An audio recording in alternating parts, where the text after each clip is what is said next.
Assalamualaikum warahmatullahi wabarakatuh. Waalaikumsalam warahmatullahi Waalaikumsalam wabarakatuh. warahmatullahi wabarakatuh. Bismillahirrahmanirrahim. Alhamdulillahirrabbilalamin. Wabihi nasta'in ala umuri dunya waddin. Wassalatu wassalamu ala asyrafil anbiya wal mursalin. Sayyidina wa maulana Muhammadin. Wa ala alihi wa sahbihi ajma'in. Rabbi shrah li sadri wa yassir li amri wahlul 'uqdatam min lisani yafqahu qawli. Amma ba'du. Baik, perkuliahan hari ini kita buka bersama-sama dengan membaca lafaz basmalah. Bismillahirrahmanirrahim. Bismillahirrahmanirrahim. Bismillahirrahmanirrahim. Baik, mahasiswa HKID semester 3, hari ini kita kembali hadir di MK Fikih Punakat 1 yang hari ini sudah memasuki pertemuan keempat ya. Dan ini pertemuan keempat kita akan membahas tema atau topik tentang akad pernikahan ya. Dan perlu saya informasikan hari ini akan ada tugas, tapi tugasnya tugas kelompok. Perhatikan ya nanti ya di akhir perkuliahan akan saya sampaikan tugasnya seperti apa.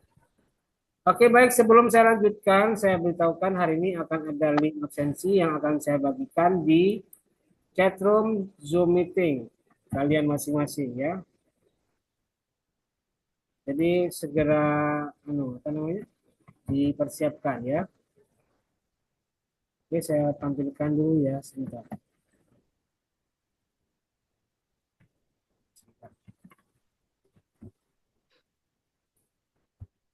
Nah, sudah ya, silakan diisi link absensinya. Sudah ada link absen yang sudah saya bagikan.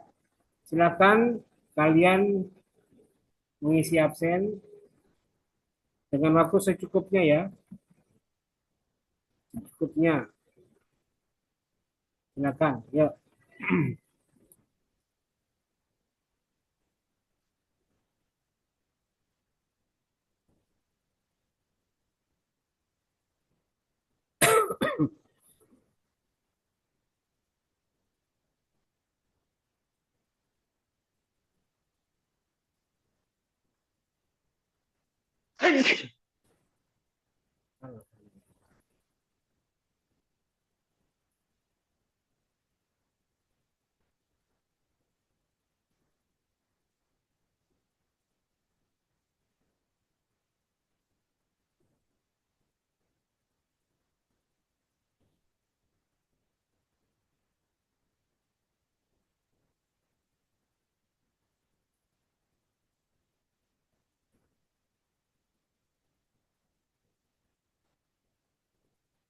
Oke, sudah ada berapa orang?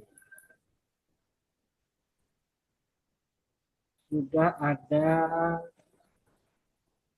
berapa orang ini yang sudah absen?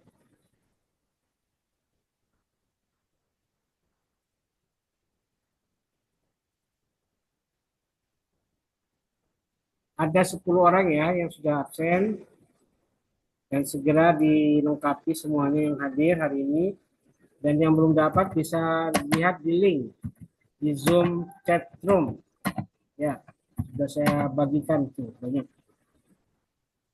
Oke, kita lanjutkan ya untuk perkuliahan hari ini dengan tema akad pernikahan. Oke, saya tampilkan modulnya ya.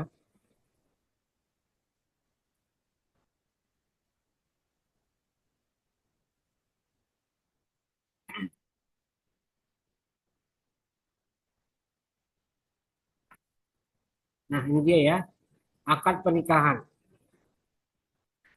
Ada dua bahan kajiannya. Yang pertama macam-macam pernikahan, macam-macam sigot nikah, dan yang kedua perbedaan ulama tentang sigot nikah. Oke, kita langsung ke pengertiannya. Pengertian sigot nikah. Sigot nikah itu adalah gabungan dari ijab dan qabul. Itu sigot. Maka bentuk pernikahan itu berarti ucapan dari pihak satu disebut ijab, dan ucapan kedua atau ucapan pihak kedua dari ucapan berikutnya ya. Nah, sekarang apa itu ijab dan qabul? Kita lihat pengertiannya. Ijab adalah pernyataan pertama yang disampaikan oleh pihak perempuan untuk menunjukkan kemauan membentuk hubungan suami istri. Pernyataan dari pihak perempuan untuk menunjukkan kemauan membentuk hubungan suami istri atau pernikahan. Atau ijab kok ijab nikah gitu ya, bukan ijab jual beli, bukan. Jadi pernyataan pertama dari pihak pertama untuk menunjukkan kemauan membentuk rumah tangga, membentuk hubungan suami istri. Dalam hal ini disampaikan oleh seorang wali yang menjadi mewakili pihak perempuan, istri. Sedangkan qabul sebaliknya adalah pernyataan kedua yang diucapkan oleh pihak laki-laki, dalam hal ini calon suami, untuk menyatakan keridoan dan persetujuan. Itu qabul. Ijab dan qabul adalah dua kalimat yang disampaikan oleh pihak pertama dan kedua untuk menunjukkan niat baik mereka dalam melaksanakan pernikahan atau membentuk hubungan suami istri, ikatan suami istri. Nah, berikutnya macam-macam. Nah, ini kita lihat macam-macam sighat nikah. Ada di kitab Baba Zuhaili Al-Fiqhul Islami wa Adillatuhu juz 7 halaman 37. Disebutkan yang saya garis bawahi ya, wa kullun minal ijabi wal qabuli qad yakunu lafdan wa qad yakunu kitabatan au isyaratan. Jadi setiap ijab qabul itu kadangkala berbentuk ucapan, kadangkala pula berbentuk tulisan dan bahasa isyarat. Ya. Jadi ucapan itu termasuk dari ijab qabul. Bisa juga kalau tidak ada ucapan itu berbentuk tulisan atau surat keterangan, surat tertulis atau pernyataan tertulis. Dan juga bisa berbentuk bahasa isyarat atau bahasa isyarat ya. Nah, macam-macam sighat nikah itu ada berapa? Dilihat dari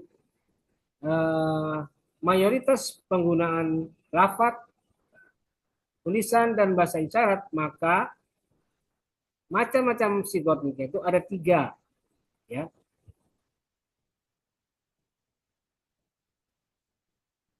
Yang pertama yang saya kurung itu ya, huwa muttafaqun ala inqari zawajihi, yaitu lafaz yang disepakati oleh para ulama bahwa lafaz ini bisa menjadi lafaz dalam akad nikah. Itu yang pertama. Yang kedua adalah minha ma huwa muttafaqun ala adami inqadi zawajihi. Yang kedua adalah ulama sepakat lafaz ini tidak sah menjadi lafaz dalam akad nikah.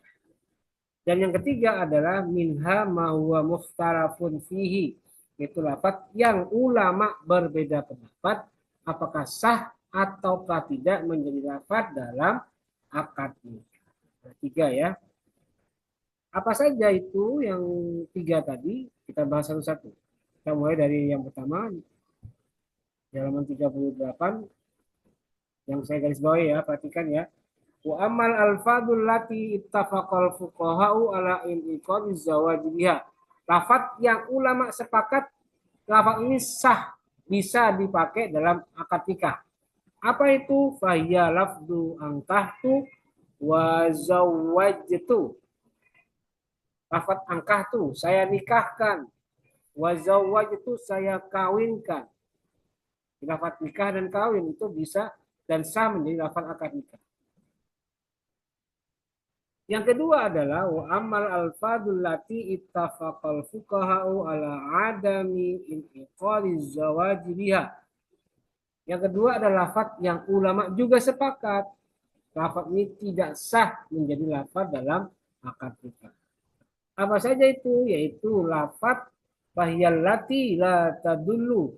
Lafat yang tidak menunjukkan ala tamlikil aini fil hali. Atas kepemilikan suatu benda fil hali seketika itu juga. Dan wala ala baqail milki muddatal hayati. Yaitu dan lafat yang juga tidak menunjukkan atas kekalnya hak milik sepanjang hidup. Muddatal hayati, selama hidup. Jadi lafaz yang tidak bisa menunjukkan atas kepemilikan suatu benda seketika itu juga diucapkan, atau lafaz yang tidak bermakna kekalnya hak milik itu tidak sah. Ulama sepakat tidak sah menjadi lafaz dalam akad nikah. Contohnya apa? Wahya al-ibahah, membolehkan, wal i'arah, pinjam. Yang namanya pinjam kan tidak kekal hak miliknya, pasti yang akan dikembalikan. Wal ijarah, sewa. Nah, sewa juga tidak kekal. Kalau sudah habis masa sewanya ya habis juga hak miliknya. Wal mut'atu, dan mut'ah atau bersenang-senang, menikmati. Wal wasiyah, dan wasiat. Warrahan, dan gadai, sama juga gadai ya.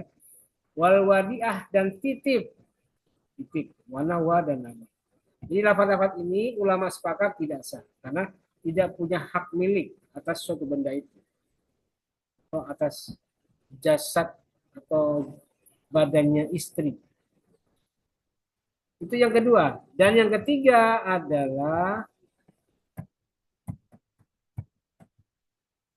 yang ketiga ini wa amal alfadul lati ikhtalafu fi inqadhiz zawajiyah.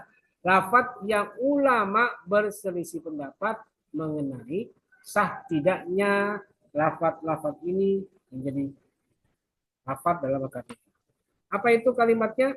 Wa huwa fahiya lafzul bai'i, lafaz jual beli, wa lafzul hibah, lafaz hibah, wa lafzul shadaqah, lafaz sedekah, awil atiyah atau pemberian. Wanah buha, dan lain-lainnya, mimma, dan lain-lainnya yang dari sesuatu, dari kalimat ya dulu yang menunjukkan ala tamlikil aini fil hal, atas kepemilikan suatu benda fil hal seketika itu. Wa baqaul milki muddatal hayat, dan kekalnya hak milik muddatal hayat, sepanjang hidup. Ulama beda pendapat mengenai penggunaan istilah jual beli, hibah, sedekah, pemberian dijadikan lafaz akad nikah. Ulama beda pendapat. Nah, pendapatnya siapa saja? Kita lihat. Satu, Hanafiyah dan Malikiyah ala rajih. Menurut Hanafiyah dan Malikiyah, bagaimana pandangan mereka? Kita lihat itu. Yan aqiduz zawaju biha, sah menjadi lafaz akad nikah. Tapi bisyarti niyatin, dengan syarat ada niat. Niat apa? Niat kawin, niat nikah. Boleh dijadikan lafaz akad nikah. Atau au qarinatin, atau ada qarinah, petunjuk tadullu ala zawaji, yang menunjukkan suatu pernikahan. Seperti apa qarinahnya?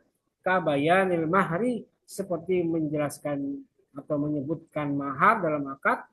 Wa ihdarin nasi, dan menghadirkan tamu undangan. Wa fahmi syuhudi al maksuda, dan mengertinya para saksi akan maksud pernikahan. Jadi kalau menurut Hanafiyah dan Malikiyah itu sah, yang penting ada niat nikah. Niatnya nikah, bukan niat jual beli, bukan niat sedekah, bukan niat hibah, tapi niat nikah. Misalnya saya jual, walinya mengatakan saya jual anak saya si ini bin ini dengan mas kawin 1 kilogram emas, dibayar tunai. Kemudian dijawab sama calon suaminya, saya beli anak bapak bernama ini dengan mahar sekian. Kalau niatnya ucapan tadi bukan jual beli, tapi niatnya nikah, itu sah kata mazhab Hanafiyah dan Malikiyah. Atau disebutkan maharnya itu 1 kilo emas, itu kan ada mahar, berarti itu nikah sah. Atau ada undangan yang hadir ketika akad nikah. Atau kalimatnya dipahami dengan benar oleh para saksi. Oh iya, walaupun ucapannya jual beli, tapi niat utamanya adalah menikah. Nah, sudah, saksi paham. Adanya syarat-syarat ini itu dianggap oleh Hanafiyah dan Malikiyah itu sah. Hukumnya menggunakan lafaz jual beli, hibah, sedekah dan atiyah. Itu yang pertama. Tapi yang kedua, mazhab Syafi'iyah dan Hanabilah, mereka mengatakan layan akidu zawaj juga tidak sah jadi akad nikah. Sebab kata Syafi'iyah dan Hanabilah yang sah sebagai lafaz akad nikah itu walayan akidu tidak sah illa kecuali bilafdin nikah atau tazwiji, hanya boleh menggunakan lafaz nikah angkahtu atau at-tazwij zawwajtu, saya nikahkan dan saya kawin. Itu doang, tidak ada lagi yang lain. Tidak boleh pakai jual beli, tidak boleh pakai ariyah, tidak boleh pakai gadai dan lain sebagainya. Yang sah hanya angkahtu dan zawwajtu. Itu mazhab Syafi'iyah dan Hanafi. Nah, itu tadi materi tentang akad nikah. Mulai dari pengertian ijab dan qabul, kemudian sampai kepada macam-macam sirat. Ada yang disepakati sah oleh para ulama, ada yang disepakati tidak sah oleh para ulama, dan yang ketiga ada yang ikhtilaf atau berbeda pendapat. Nah, berikutnya ini ada 3 pertanyaan ya. Tadi sudah saya bocorkan di awal akan ada tugas. Nah, tugasnya ini menjawab 3 pertanyaan. Dan saya sudah siapkan jawabannya, tinggal kalian pahami baik-baik. Pertanyaan pertama, bagaimana hukumnya menggunakan lafaz nikah dengan bahasa selain bahasa Arab? Ya, jawabannya di mana? Ada di sini. Ada semua di sini ya. Ini jawabannya. Tapi bahasa Arab ini. Yang kedua pertanyaannya, bagaimana hukumnya menggunakan lafaz nikah dengan fi'il madhi, fi'il mudhari, dan fi'il amar? Ini jawabannya ada juga di sini. Ya. Tapi ini bahasa Arab. Ada juga di sini. Yang saya garis bawahi jawabannya. Dan juga ada di sini.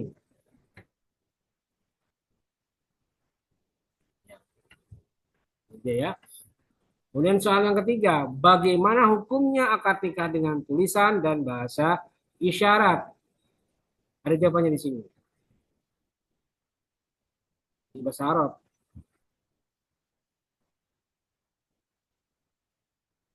Dan di sini ada. Dan di sini ada juga.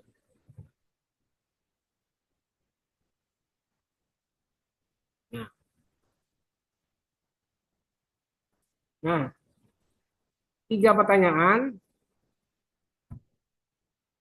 dan tugas kalian adalah menjawab.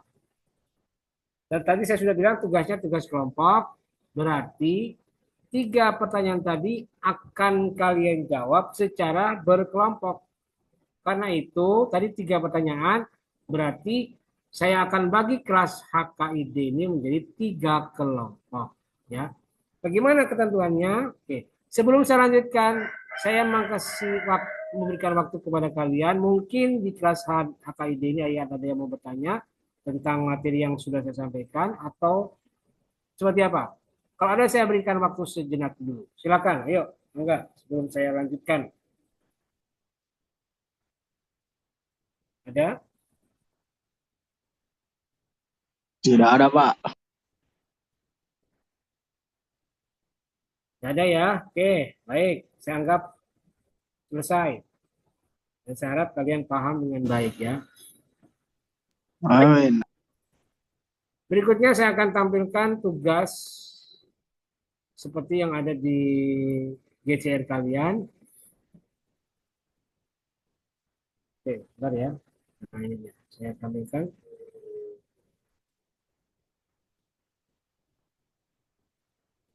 Ini dia. Ya.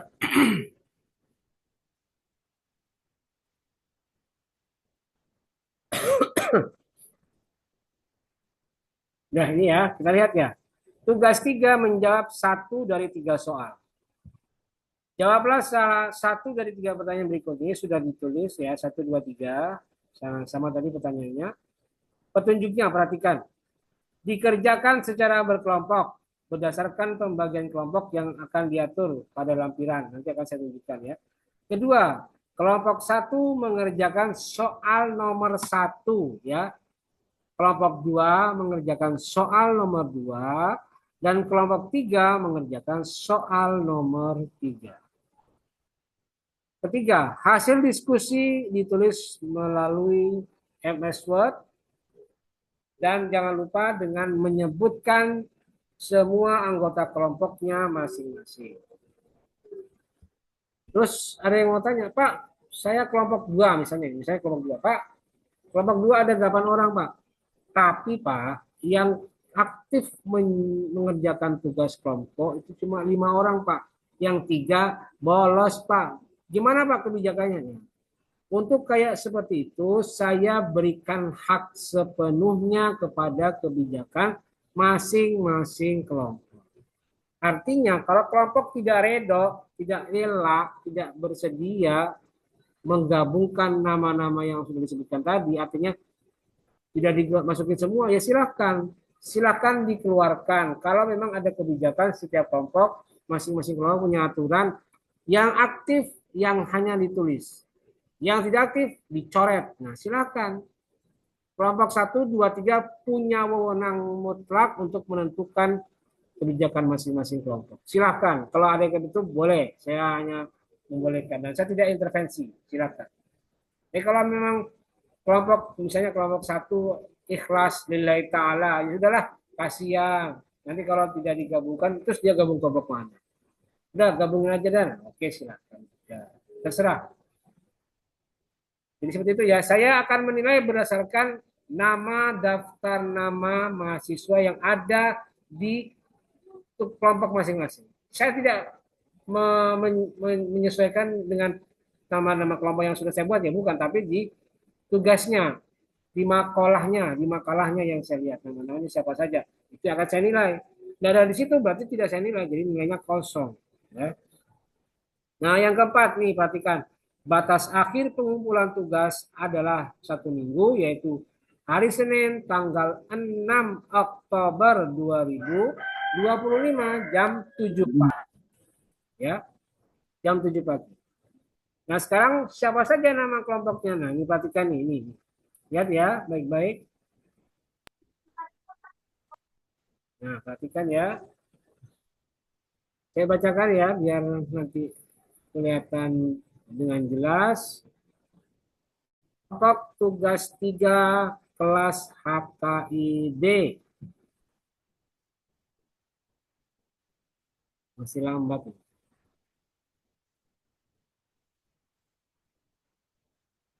Oke, ini perhatikan ya. Kelompok 1, Siti Indi Mufaroma, Centika Rahmasia, Muhammad Raya Humaini, Aditya Lakar, Ibnu Akil As-Sodik, Farhan Abbas, Dwi Agam Rifai, Fauzan Ainur Habib, dan Dera Jaida Zahabiyah. Kelompok 2, Naufal Raihan, Riyadul Jinan, Dini Adkhilni, Abi Yazid Al-Bustami, Muhammad Said Ramdan Hardiana, Sarah Azami, Femas Maisel, Linda Amelia, dan Ananda Putra Syah Fadilah. Kelompok 3, Muhammad Rizwar Aziz, Khaidir Ainul Yakin, Rizfaluddin, Lupi, Noval, Anik Saiful Rashad, Adit Munandar, dan Naufal Akbar. Ada yang belum disebutkan namanya? Maaf Pak, mau bertanya. Apa? Nama saya nggak ada Pak. Siapa nama kamu? Saya juga Pak, saya juga. Ridwan Pak. Waduh. Ridwan, nama kamu Ridwan itu Sudah ngisi KRS belum Ridwan? Sudah Pak, telat cuman. Nah ya, satu. Terus siapa lagi? Tadi ada yang... Saya juga Pak, Muhammad Ahyal Pak. Ya, oke sekarang gini. Sekarang silakan kalian pilih satu kelompok saja. Saya tidak menentukan, terserah. Boleh di kelompok satu, Kelompok dua, Kelompok tiga. Terserah Kelompok kalian. kelompok tiga, Pak. 3 Pak. Tiga Pak, tiga. Kelompok 3 Pak. Ya sudah, Tiga sekarang Pak. nah yang penting sekarang kamu gabung ke kelompok masing-masing. Nanti hubungi teman kamu yang ada di kelompok itu ya. Dan usahakan jangan kumpul. Harus tersebar satu-satu ya. Akhyal dan siapa tadi? Ridwan ya. Iya Pak. Oke, baik. Jadi itu tadi tugas untuk hari ini, tugas 3 berbentuk kelompok. Silakan kerjakan sesuai dengan apa yang saya minta tadi ya. Baik, karena tidak ada yang bertanya, maka saya kira cukup perkuliahan kita pada hari ini. Dan jika mungkin nanti setelah ini ada yang ingin bertanya, silakan kalian bisa menyampaikannya kepada saya melalui kolom komentar yang ada di Google Classroom ataupun yang ada di channel YouTube. Baik, saya kira itu. Terima kasih dan nanti absensi nggak usah dicek ya, saya sudah lihat ini, dari tadi udah capek saya ini. Total ada 18 ya. Udah, nggak usah dicek ya. Nanti kalau memang ada yang belum bisa absen sampai sekarang, nanti akan saya kasih rukhsah dengan cara baru akan saya tutup jam 16.20 ya. 16.20 akan saya tutup. Jadi masih ada waktu yang belum absen untuk segera mengisi absen. Baik, saya kira itu. Terima kasih dan mari kita akhiri dengan membaca lafaz hamdalah. Alhamdulillah. Terima kasih. Wal muwaffiq ila aqwamit thoriq. Wassalamualaikum Waalaikumsalam warahmatullahi wabarakatuh. Waalaikumsalam warahmatullahi wabarakatuh. warahmatullahi wabarakatuh. Ya, cukup.